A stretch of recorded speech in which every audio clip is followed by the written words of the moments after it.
Luke 20 verses 27 to 47. Some of the Sadducees, who say there is no resurrection, came to Jesus with a question. "Teacher," they said, "Moses wrote for us that if a man's brother dies and leaves a wife but no children, the man must marry the widow and raise up offspring for his brother. Now there were 7 brothers. The first one married a woman and died childless. The second, and then the third married her, and in the same way the 7 died, leaving no children. Finally, the woman died too.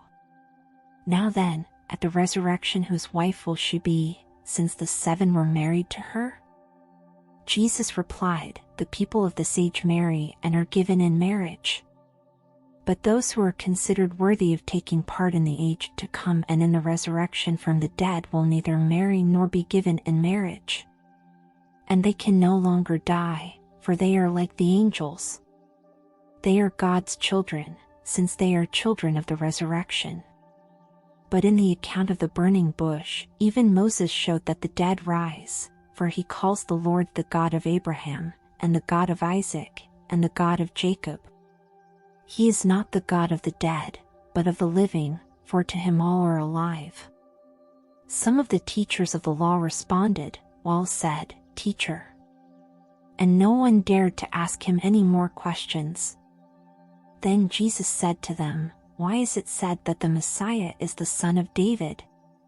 David himself declares in the book of Psalms, 'The Lord said to my Lord, sit at my right hand, until I make your enemies a footstool for your feet.' David calls him Lord. How then can he be his son?" While all the people were listening, Jesus said to his disciples, "Beware of the teachers of the law. They like to walk around in flowing robes and love to be greeted with respect in the marketplaces and have the most important seats in the synagogues and the places of honor at banquets. They devour widows' houses and for a show make lengthy prayers. These men will be punished most severely." Genesis 37. Jacob lived in the land where his father had stayed, the land of Canaan. This is the account of Jacob's family line. Joseph, a young man of 17, was tending the flocks with his brothers, the sons of Bilhah and the sons of Zilpah, his father's wives, and he brought their father a bad report about them. Now Israel loved Joseph more than any of his other sons, because he had been born to him in his old age, and he made an ornate robe for him. When his brothers saw that their father loved him more than any of them, they hated him and could not speak a kind word to him. Joseph had a dream, and when he told it to his brothers, they hated him all the more. He said to them, "Listen to this dream I had. We were binding sheaves of grain out in the field when suddenly my sheaf rose and stood upright, while your sheaves gathered around mine and bowed down to it." His brothers said to him, "Do you intend to reign over us? Will you actually rule us?" And they hated him all the more because of his dream and what he had said. Then he had another dream, and he told it to his brothers. "Listen," he said, "I had another dream, and this time the sun and moon and 11 stars were bowing down to me." When he told his father as well as his brothers, his father rebuked him and said, "What is this dream you had? Will your mother and I and your brothers actually come and bow down to the ground before you?" His brothers were jealous of him, but his father kept the matter in mind. Now his brothers had gone to graze their father's flocks near Shechem.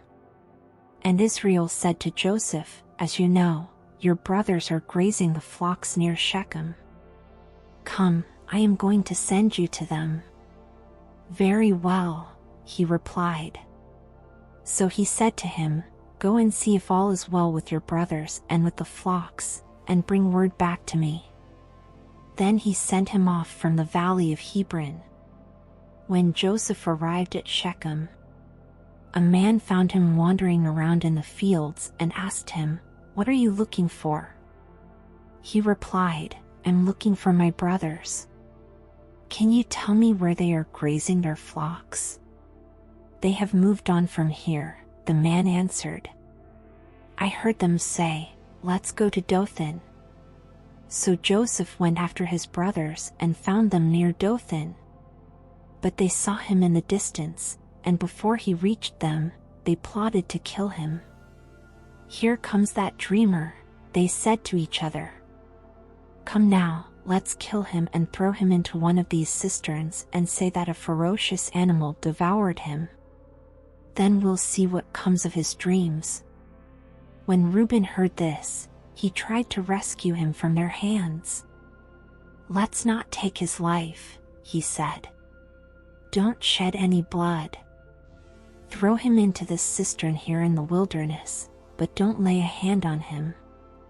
Reuben said this to rescue him from them and take him back to his father. So when Joseph came to his brothers, they stripped him of his robe, the ornate robe he was wearing. And they took him and threw him into the cistern. The cistern was empty, there was no water in it. As they sat down to eat their meal, they looked up and saw a caravan of Ishmaelites coming from Gilead. Their camels were loaded with spices, balm, and myrrh, and they were on their way to take them down to Egypt. Judah said to his brothers, "What will we gain if we kill our brother and cover up his blood? Come, let's sell him to the Ishmaelites and not lay our hands on him. After all, he is our brother, our own flesh and blood." His brothers agreed. So when the Midianite merchants came by, his brothers pulled Joseph up out of the cistern and sold him for 20 shekels of silver to the Ishmaelites, who took him to Egypt. When Reuben returned to the cistern and saw that Joseph was not there, he tore his clothes. He went back to his brothers and said, "The boy isn't there. Where can I turn now?" Then they got Joseph's robe, slaughtered a goat, and dipped the robe in the blood. They took the ornate robe back to their father and said, "We found this. Examine it to see whether it is your son's robe." He recognized it and said, "It is my son's robe. Some ferocious animal has devoured him. Joseph has surely been torn to pieces." Then Jacob tore his clothes, put on sackcloth, and mourned for his son many days. All his sons and daughters came to comfort him, but he refused to be comforted. "No," he said, "I will continue to mourn until I join my son in the grave."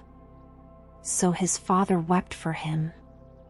Meanwhile, the Midianites sold Joseph in Egypt to Potiphar, one of Pharaoh's officials, the captain of the guard. Psalms 28. To you, Lord, I call, you are my rock, do not turn a deaf ear to me. For if you remain silent, I will be like those who go down to the pit. Hear my cry for mercy as I call to you for help, as I lift up my hands toward your most holy place.